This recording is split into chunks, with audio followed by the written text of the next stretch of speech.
Building खाली कोण अनोळखी होते काय म्हणजे विचार केला भरतो नको, नंतर बोललो 3 जण आहे. नंतर इकडे कोणते खड्डे खांदत होते बॅनर बनवायसाठी. काकाला बोललो पुढून तुमची बॉडी खूप चांगली होती, मागून दाखवा. बोलते हे बघ मागून. तर अर्जुन दादाच्या कृपेने गाडी भेटली आणि नशीबच फुटकत जेव्हा येतो तेव्हा सिग्नल लागलेलं असतं. नंतर ऑफिसला आलो, ब्ल्यूपरचे प्रमोटर आले, नंतर अजून एक प्रमोटर आला.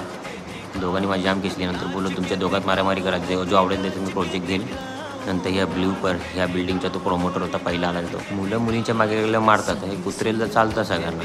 पबजीमध्ये ड्रॉप खूप कमी पडतात कारण की ग्लोबल सिटीला खूप पडले आहेत. आणि या काकीला ठोकून हा पडत होता. काकीला बोलत होते पैसे कसे गायब होतात घरी, पण ते बायकोला माहिती. आपल्या बाप्पाचं दर्शन घेतलं. इथे सैफ अली खान आपल्या बाप्पासोबत फोटो काढत होता. त्या कुत्रा माझ्यावर पितळला. नंतर बोलला मला बिस्किट देऊन. बोललं चल रस्त्यावर. मग जाताना कोण नव्हतं, मग विचार केला जर चोरतो. बघितले 2 बॉडीगार्ड आले. तर आपल्या बाप्पाचं दर्शन घेतलं. ही दीदी मम्मीला बोलत होती की तुम्ही पैसे ठेवले नको, हे तुझ्या मागेच चोर आहेत. नंतर आपला गौरव गोटे मित्र भेटला शाळेतला.